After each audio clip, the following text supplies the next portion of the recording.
Come on up. He's making the walk longer because he wants a longer round of applause. Big round of applause, please. There he comes for Jhey Tompkins. Whoa. I don't know if I'm... Oh, I am on. Oh, there we are. Thank you. Little shake. Little shake. Off there. Is it afternoon? No, it's morning. Oh, no. What's going on? Oh, gosh. Technical difficulties. Well, hey, there we go. Right.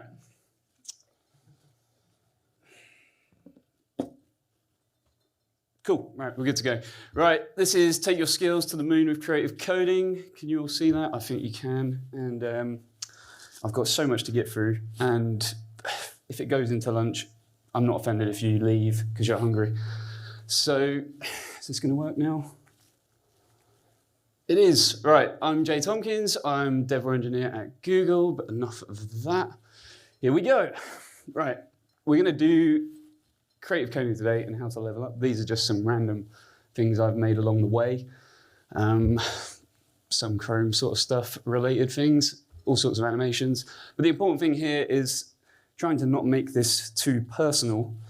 But it's kind of hard because creative coding is personal, but it's important to remember you are not me. Everyone's on a different journey and it's not for everyone, and that's fine. And you know, we'll get into the weeds of this. So these three questions are the ones that are going to pop up, which is the what, the how, and the why. And they kind of change with precedence as we go through this. So, yes, it works.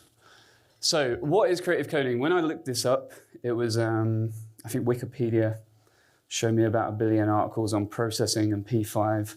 And then that one at the top was creative over function. And I thought, well, that kind of negates it a bit, right? It kind of makes it sound like it's not very functional, but I like to think of it as expression through the impractically practical, which kind of gives us, it's practical for us in a personal sense, right? We're solving problems and we can take them and use them elsewhere.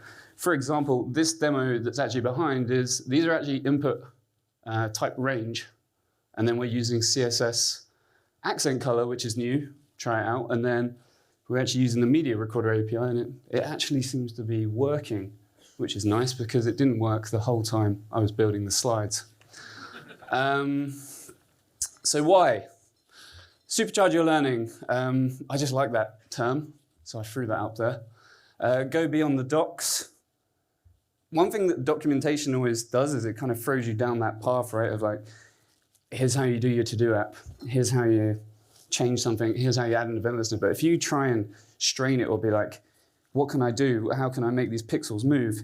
You often ask questions that aren't answered for you on demand. And it enables you to go off and reach to people and ask questions. And you know that, I think it's the next slide that's gonna sum this up better, so I'll get on with it. But become a problem solver or a challenge crusher is the kind of thing I like to go along the lines of. We're all working on the web platform, regardless of the framework we use or how we go about it. But if you're a good problem solver, you'll move with the times and you'll be able to keep up with whatever it is that is thrown your way. So yeah, don't limit yourself with your tech stack. Limit yourself with what's up here, your imagination. Here it is. So different perspectives. I couldn't really come up with a good visualization for this. And then I came up with one and it was too late to build it. So perspective, I like to think fuels creativity, which then fuels innovation. And it's kind of the same for the whole web platform, right? If everyone talks about things and talks about what they're making and the troubles they're having, we can all work together to make things better. And through different perspectives and different innovative and creative things, you know, the web platform advances. It's crazy, the APIs and things we have now. The phone, to sum this, I always like this term. I think it's Motorola came out with the first mobile phone, I think like somewhere in the 80s. And if everyone had just gone, right, that's the mobile phone, we're done.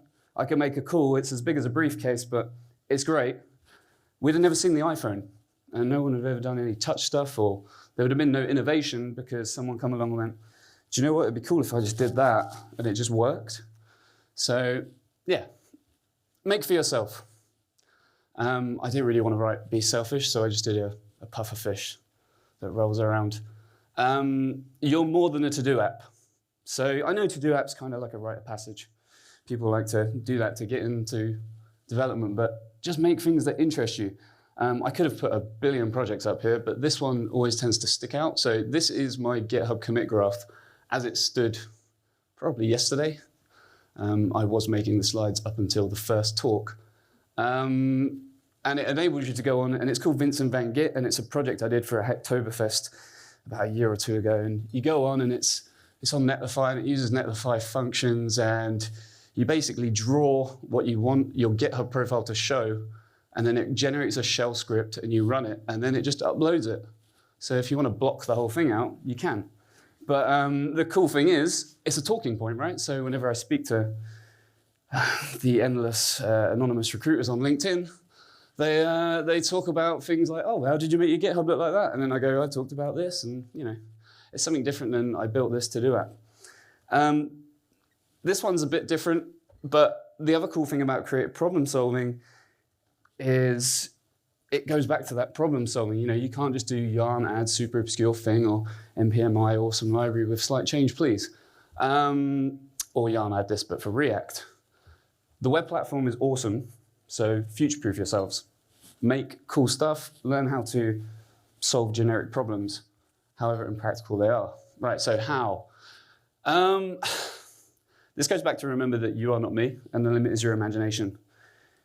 You will have read those 5 things, hopefully, unless you've fallen asleep already. And they all mean something different to you as they come into your head. And that's one of the things here. I just want you to take a minute and kind of think, what would a demo be, or what would something mean to those? So I can tell you some of those I've made, some of those I haven't. The first one was an animation of a load of toadstools like Fantasia, and they all jump up and down. The third one became an article about doing the Peter Griffin meme with container queries. And I think that one was from Netflix. But yeah. Yeah, here we go. So you have to train it. You have to train that creative process. Annoyingly, I've left the book in my bag, but I was going to show this book, and it's just full of scribbles. And just start making lists of ideas. Just keep writing things down that come into your mind. I want to try that. I want to do this. Just do it. And it's a skill that you build up over time. And that is intentional. No idea is a bad idea, because you might have some keyword that triggers something in your head, and you come back to it later when something else triggers for it. What did I write at the bottom? Oh, you can even make a demo of your notebook. I did that for a GreenSock release. Yeah, plucking ideas out of nothing is something you can train your mind to do over time. I guess we got a message. Cheers for the good luck, Mum. Right. Places of inspiration. You can get inspiration for everywhere. Outside, I know, it's crazy. Seasonal. Muesli's a good one. Has anyone, God, they're really persistent. Has anyone ever tried muesli? It's like a Chrome extension. It's like full of inspiration. Every time you open a tab, you're bombarded with design articles and things like that.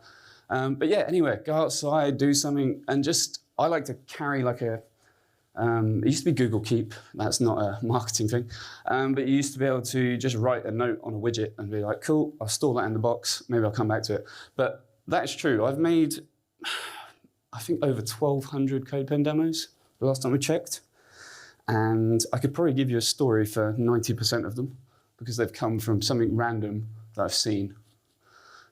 And this part's important. So a lot of people will say, I haven't got time. I can't do that. I haven't got time to do that. I've got all these other things to do. But the great thing about creative coding is it's 5 minutes or 5 months. It's whatever you want to make. I can make something in 10 minutes and learn something, or I could spend 5 months or a month like Vincent van Git and just make something and learn a load from that. The 10 lifetimes part, I mean, I hope I don't have any projects that will take me 10 lifetimes, but it's to be okay with not being overwhelmed by the amount of ideas you have. And this is something that took me a little while. It's a personality trait of mine. I have to try and do everything and do stuff all the time. But be okay with not being overwhelmed by your increasing list of things. But just get good at being comfortable with them existing. So yeah, the what, the how, the why. So back to that. What is what you're going to create? how is how you might create it, and why you're going to create it. Why would you bother making CSS out, right? Everyone just drops a PNG in anyway. So banish the thought of why. We don't care about that. We know the why. We're going to learn some stuff, and we're going to take it to work, and everyone's going to think we're cool, right? So don't dwell on the how. I want to make a cow jump over the moon. I must also apologize for the lack of moon-related demos today. I really didn't choose a great title. So the how, yeah. Don't worry about the how. You'll worry about that when you start writing some code. And with that, we're going to try and squeeze in 3 demos. I think we're kind of on time. So, CSS UI and DevTools, that's the team I'm on in the DevRel team at Chrome. And the idea is we're going to try and do a CSS one, a UI, and then a DevTools one. And hopefully they will work. So, cool, here we go. So the idea is to show a kind of process of how to go about just making stuff for the fun of making stuff. And the first one is one I have a personal soft spot for, which I'd love you all to start using, and then you can start telling all the other browsers to implement it, which is Houdini's app property, which I explored, I think last year or the year before. It's been around a while, but only in Chromium. So the source, socials, I found out about it. I read some articles, I saw some things, and I was like, yeah, that sounds good. I'll give that a go. Jim, that will make more sense as you see the final demos. And how? Just open a browser, get on with it, right? So here is like the little collage board. Try to, I don't know why, this GIF was really hard to find, but someone actually quoted me with it the other day and then I couldn't find it. But yeah, Houdini is part of app properties and custom values API. Properties and values API is part of Houdini. As I said, the support is kind of good. And there's some good articles about it. Una does one, and it's about giving superpowers to CSS variables or properties. So, I can kind of see this. I'd like to do it with you. Right, currently this is how custom properties look, right? They're untyped. You would have a color, say red in an untyped color, and then if you change that to a URL bear, say, and then set it to a background, you would get a bear image. But with app property, you can type check your properties. So I'm saying a syntax of color with initial value of red, which doesn't inherit, so it doesn't get passed down. And then if I change my color to bear and set the background to my color, what do we think actually happens? So I started prodding along and having a go. And is that going to move? Yep, cool. The typed breaks, the untyped lets us go down that route and do whatever we want. So this is cool. This is like type checking for styles, which is kind of interesting. And with type checking, we're actually giving the browser context about what we're doing with custom properties. And that allows us to interpolate values. And then that allows us to do cool things with motion, because now we're able to transition individual pieces because the browser knows what we're doing and knows how to interpret our desires, let's say. So less tricks, less wrappers, less DOM elements, less stuff like that. Let's dig into something. So this one's a good example. Classic, if you wanted to do, and this will probably come up more if you do creative coding, if you want to go through and do like a rainbow wheel or like a hue animation, you might think to do it directly. So here I'm doing a HSL and I'm just going through the hues. 0 to 360 would be red, all the way around to red, so through like orange, blue, etc. You might think to do it like that, which is direct, but nothing would happen, which isn't great. You might think to just do a hue rotation, which is the second one. And that kind of works, but notoriously filters. Oh, that's a typo. That should be a filter, hue rotate. Oh, well. Oh, there it is. There it is. So that's hue rotate. That's hue rotate. I have kind of got them right. It's hard to see. I should have done it over here. But yeah, you can see the behavior of them is all different. So the untyped will just flash, but the typed actually gives us full control over what we want to do. So it maintains a saturation and lightness, whereas the hue rotate does a thing on its own. So yeah, that's great. When am I going to use this? Like, it's not very interesting, right? But when you move on, you can start doing more fun things. So here I've got like a load of H1s with indexed custom properties that set an animation delay, and they're all just going through this hue wheel. And by doing that, I'm able to set off on this this wow. I think I saw this on a GIF and then remade it. But when we go further than that, that's great. I can do colors, but you can actually start moving something that we haven't been able to do before is actually transition individual pieces of a background image. So here I have a linear gradient, and it's quite a mouthful there, but you're able to make actual moving linear gradients. And you might think, well, that's great. When am I going to use that? But we're learning, right? So classically, this loader has always been a pain to create in CSS, but now I can move individual pieces. Now I can actually do something with conic gradient and then a mask, and I'm able to do like this rotation and do the nose and tail. And now I can create this loader, whereas previously I had to mess around with SVGs or any other sorts of things. And it's, cheers, Dad. And that's how it's happening, because we're passing the types. The browser knows what it's doing. And then this goes further. You can take it even further, and then you think, well, what about transforms? Well, historically, I'd have written all the keyframes with like loads of transforms in here, trying to keep a handle on what's going on. But because of the way the properties and values API works, I'm doing well, I'm sure. I'm able to flip the animation, and instead I'm dictating it from the keyframes via the properties, and I'm just saying, do the transform on the element, which is kind of mind-blowing. And that's why we want people to use these things, start having a go with it, because we want to see different use cases and understand the pain points people have with things like animation. Is that why we don't see a lot of people using it? So when you go from that, I need my mouse for this one, then you're able to do things like individual transition delays. So historically, this might have been multiple elements, but now I'm able to just do one element, and I'm able to create that little timeline just with transition delays. So, well, I knew this would break the clicker. I can't see the arrow. Brilliant. Cool.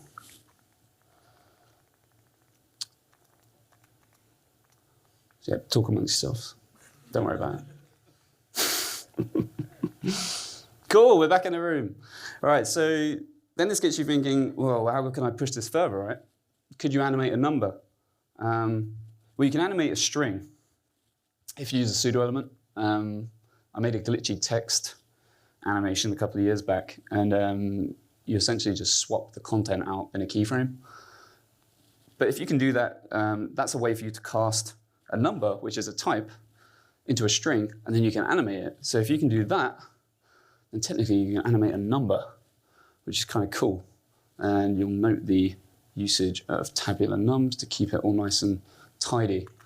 So if you can do that, then technically you can create a stopwatch with nothing but CSS, which is kind of interesting. So if we hit start, we hit pause, we hit reset, and all we're doing here is we're just playing an animation. I can do this very well, don't I? But we're playing an animation here. So this is just a form, and then we're using the sibling combinators and the different pseudo selectors on CSS to say, when I hit start, is that input checked? Run the animation. And these are all individual digits doing different animations. So this one will go every second. This one will go every 10. These will go every millisecond, and so on. And then when I want to reset it, I just hit the form reset. And that's great. But now we're going to step through and show you those bits. Of course we are. There we go. So that's great. Like, we went off and we did something, and we had a little dabble and we learned some stuff. And we picked up some semantic HTML tricks. And one thing that was cool about this, actually, something I should have prefaced this talk with, it isn't a dive deep into how these things work. It's more of a show of the process and kind of get you thinking, well, maybe I'll explore something and find something out. So when I did this, I built this proof of concept, and Jake, who I now work with, did a 203 on YouTube, which is a video series he does about JavaScript timers and using things like set interval and request animation frame. And the interesting thing is that a CSS stopwatch is actually more accurate because it works off the thread when you use app property. So that was kind of interesting.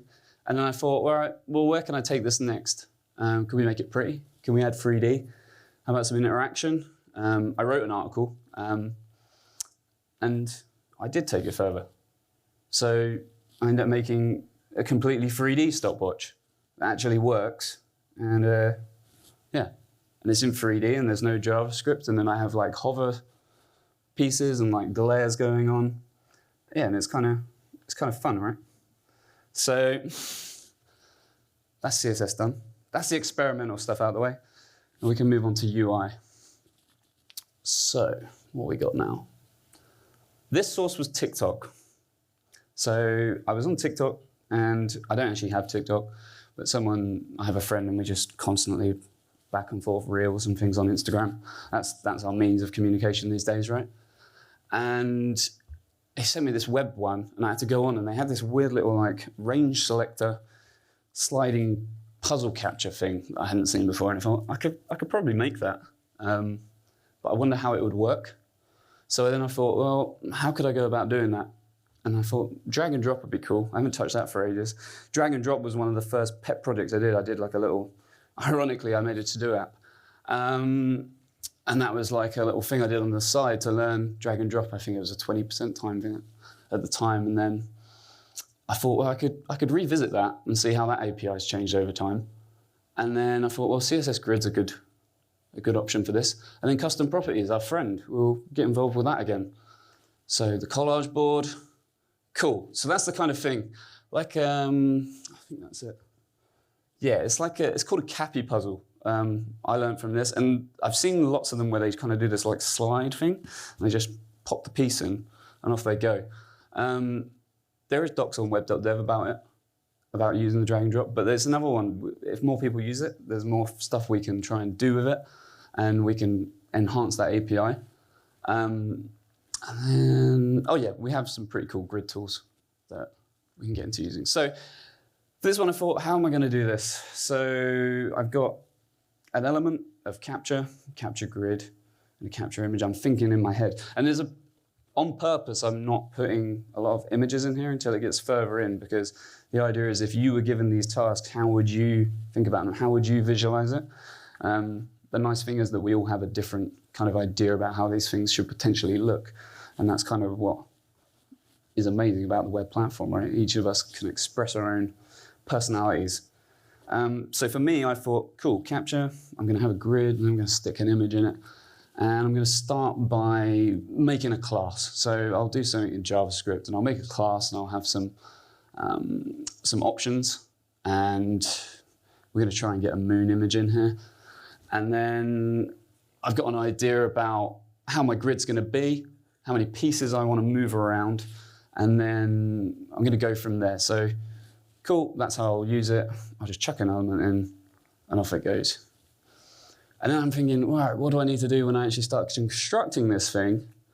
And I'm like, well, I need to spread the options. That's a good start.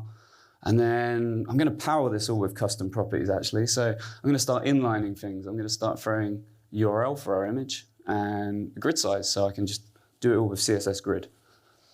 And then I'll throw it into a setup. So that's kind of what we're visualizing. We've got kind of like a DOM element with a load of cells, and then we're going to try and get an image in there and dot some pieces around.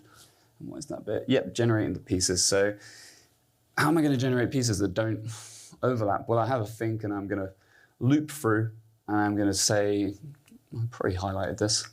Yep, create my pieces. If I haven't got enough pieces, then create a new piece, and if it already exists, the wording's not great there, but naming things is never easy. So push the piece, else create a new piece, and then I just set the pieces on the class. And then this is kind of where I want it to be. So the blue ones would be the slots that I would put the red ones into, and then I'm thinking, well, how's that going to work? So I'll generate the pieces with their own little positions, and I'll do some math, and I'll start digging into that, and then I'll use some modulo and start thinking, well, do I want it to be on the outside of the grid, or do I want it to be on the x-axis or the y-axis? How am I going to do that? And then, well, I could just use math random, and if I want, I can flip them. And there's all these questions all the time. You're thinking, well, these are all little challenges. These are all little mini wins that you're coming up with, but you're solving something that's kind of fun. But this is all applicable stuff. You're going to use this, well, not particularly this exact logic, but it's going to come in handy on your day-to-day. So we go a bit further, and then I need to create the pieces, right? So I've created them mentally, let's say, and I need to physically make them. So we're going to lean into our custom properties again, and then we create these divs, and we inline some positions, and I can use the grid inspector and work out where everything is. So that's why there's weird freeze and stuff, because that's how CSS grid works. We can see, oh, yep, that comes across 3, minus 3 from there. So we're working that out, and we go a bit further. And yep, we loop over. Should have done better at this bit. Yeah, and then we're on to getting some styles in. So we're going to go through this, and it's all custom property based. Again, more calc, more setting things up. There's a little bit of use of aspect ratio, highly recommend. And then we got our grid, which is set up with our grid sizes that we were given. And then our grid rows, which uses the freeze again. So that's going to set the position for our image. And then we get something like that. So it's coming along. And then we just need to get the pieces in, I believe. So again, it's more calc. It's all powered by custom properties. And then we have something. One thing I think I forgot to mention is every piece had the draggable attribute set. I probably highlighted it, but didn't talk about it, which isn't very helpful. So now I'm able to drag these around, but they don't really do anything, which isn't great. So how do I go further? Well, I need to start handling the drag. This is the business end. So I hadn't touched this API for a long time. And I remember, oh yeah, drag start, drag end, drop. I need to start doing that. And I'm thinking, how am I going to make that easy? So I could use like a factory function. I could pass in these options for the piece and then create a different event list for each.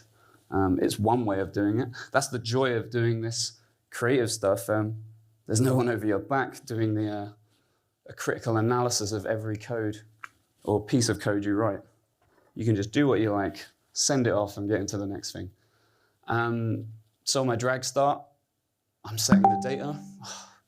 They just don't stop. They're telling me to stop talking now. You can set the data, so we're setting the pieces and the slots. Just give me a minute. And then as I start, I'm setting the opacity to lower. So we dig in. So we've got slight update, but I don't know if you'll be able to see it on the screen. But it kind of, yeah, the opacity is probably too low. But at this point, I'm able to drag around, but it still doesn't do anything. So I want to go a bit further, and I need to drop. So here's the actual logic. So when I get the drop, I'm going to say, if I'm in the right place, then I need the data, and I read it. Yeah, I know, I'll show them in a minute. And once I get to that point, because I have the images behind the slots and the pieces, I can just say, well, if it's a match, just remove the pieces, because we're just going to show the image underneath. There's no need for masking or clipping or anything like that. And I can then update the progress internally for the class, and then I'll think, how am I going to show that? So maybe I'll do something where I show the progress. And then if we've completed it, then I'll call some handler. So, okay, how does this look then? So, oh, it's really hard without a mouse.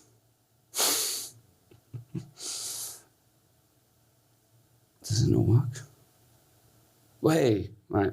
So that one goes in, and you think, oh, okay, cool. So that's doing something, but it doesn't really give me any indication of what's actually going on, right?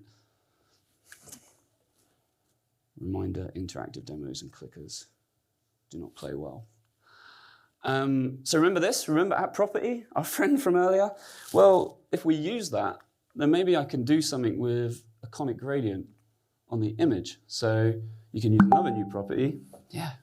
Inset, which you can set to a negative, which would create a box, and then it would create like an external border. And then if you use the conic gradient with our property, custom property from earlier, then we could do something like this. So, haha. So now I have like an animated border, which is pretty cool. And you can go further and further with that. So, will I drop this into production anytime soon? Probably not. But what did I learn from it? Well, I did some math, I did some logic, which kind of gives me a one-up on next time I need to implement some feature. I played around with reusable classes. I did a bit of CSS grid, cardio. I revisited drag and drop. I used my property skills that I've been messing around with. The cool thing is as well, that falls back silently. It will just update, but it will just skip. So that's quite nice. And I powered the whole thing with CSS really. I just inlined some things. So where could I go with it next? Well, I thought, how accessible is this? Could I actually use it?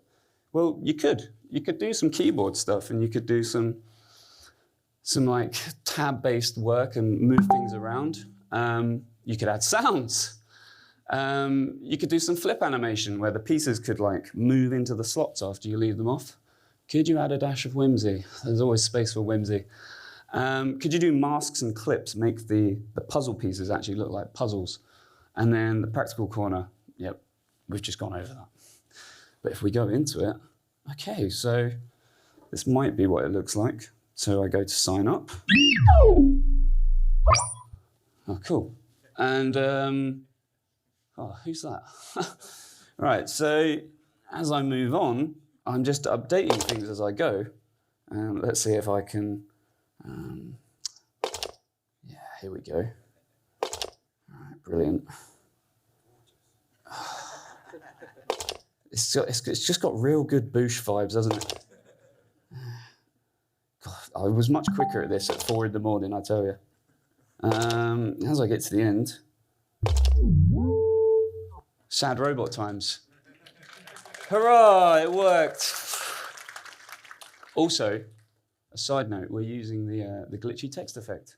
Hey, more properties. Right, so we're nearly done. We're on to DevTools. I promise I'll get out of your way soon. The last one. This one's really cool. I really enjoyed this one. So this came out of Freelance and Dribble. If you use Dribble, another great source of inspiration. I did some work for Kent Dodds last year. He said, whimsify my site. So I went and had a look. And if anyone knows Kent, he has lots of cool things associated with him, like a koala bear and a one wheel. And he had like this image where it's all just dotted around avatars. And I said, do you know what would look good if I parallaxed it? That's another talk, but that was powered by custom properties, and I wrote an article on it, and I dug in and I had a look around. And then as soon as I shared it, classic client syndrome, it wasn't Kent, it was everyone on Twitter that went, yeah, but it doesn't work when I move my phone. I was like, all right, guess I have to have a look at that then. So we got into device orientation, and I thought, do you know what, like, I have been thinking about doing some device orientation stuff. There's Kent's thing. I can't remember the name of the koala.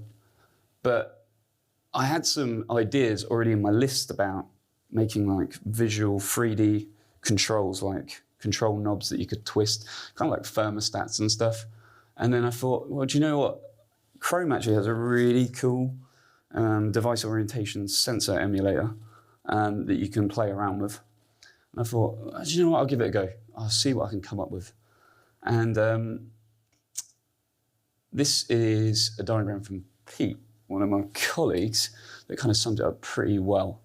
So I thought, well, if I can tie an input with a type range to device orientation, then I can start messing around with it. And I did bring a phone up here for some method acting. Right, there we go.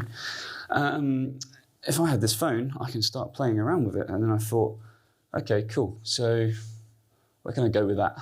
So I can create a mapping function where I say take the ranges of these axes, because they all operate differently, right? So the z-axis will go from 0 to 360, the beta will go from -180 to 180, but my input type ranges, I just want them all to be 0 to 100, and I'll just map them. So I create a utility function. I don't just go straight for yarn add, map my axes onto my inputs, please.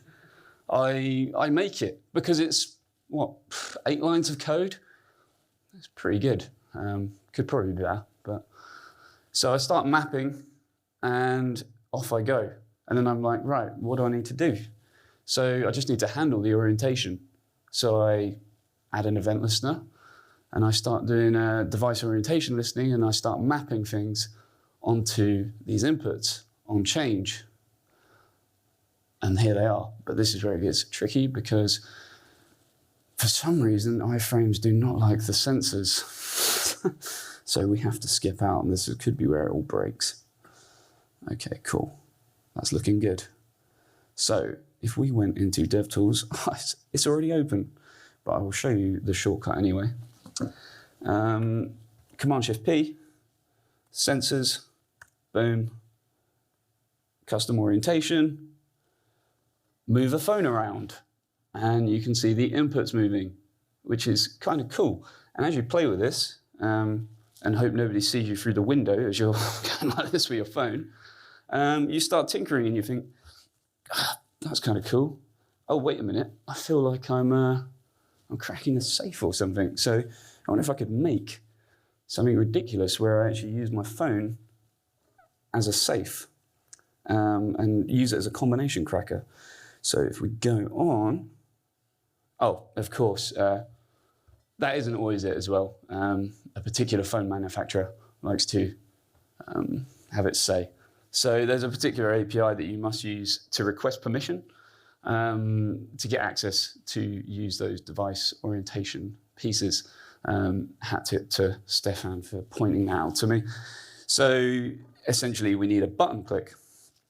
So we add a button click, and then we think, right, well, I'm going to set these combinations, and I'm going to have something like, I'll get a random combination for my input type between 0 and 100, and this will be for this particular input, this label, using this mapping function.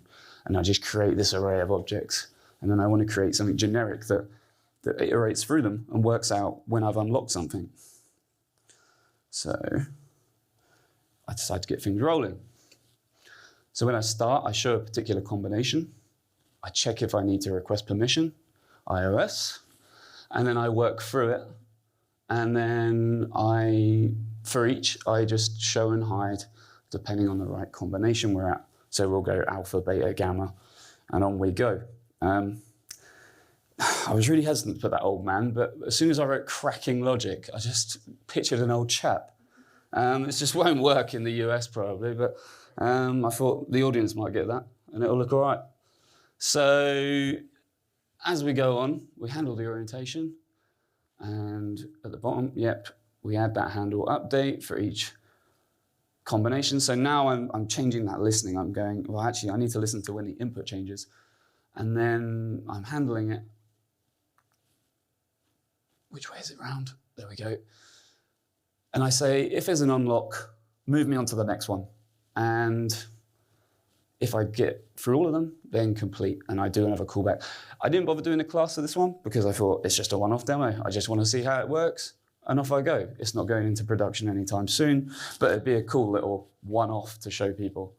So I got started with that, and then we go into our skip out again.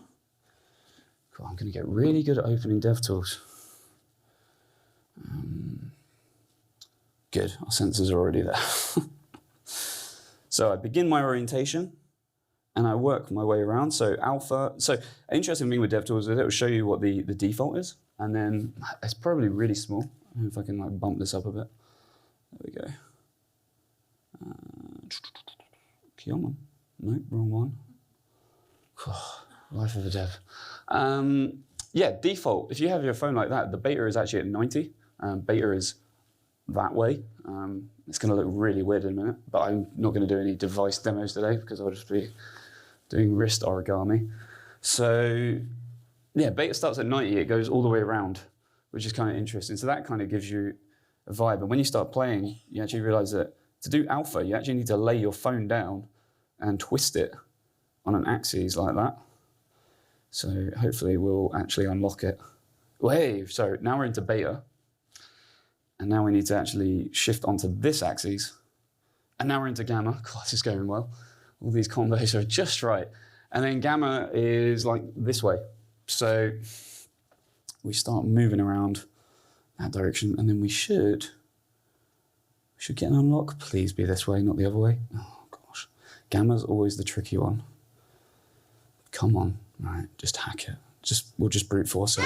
Hey, there we go. All right. So on to the next one. So we got that far, and then we're like, where do we go next? Well, there's no indication. I have no idea what I'm doing. I'm just stabbing around in the dark, hoping I hit the right combo. And it's a bit not very fun. So I start thinking back to, I've picked up the wrong clicker. That's interesting. I start thinking about back to properties, and I think, well, what if I shook the input as I started working with it? And the cool thing, if you start playing with that, is you'll actually find that, the rotation part there. So I'm doing like a hue thing, and I thought, do you know what? I could probably, as I go, I can work out the proximity I am to the right combination. I can start changing the color of the inputs and the rotation and the speed and start messing with it. And that's when you find out that after you've done that and you've worked out a proximity and set it and you clamp it and you're learning all these logic things that you might have just gone NPMI low dash, and then you actually find that animations will update at real time if you chuck a custom property in, which is kind of interesting. Come on, let's get to the demo bit. So, no, we're not going to do the demo? Yeah, we are going to do the demo. God, that bit's awkward. I need some elevator music when I open DevTools or something. Right, so as we rotate, we should get some sort of proximity indication.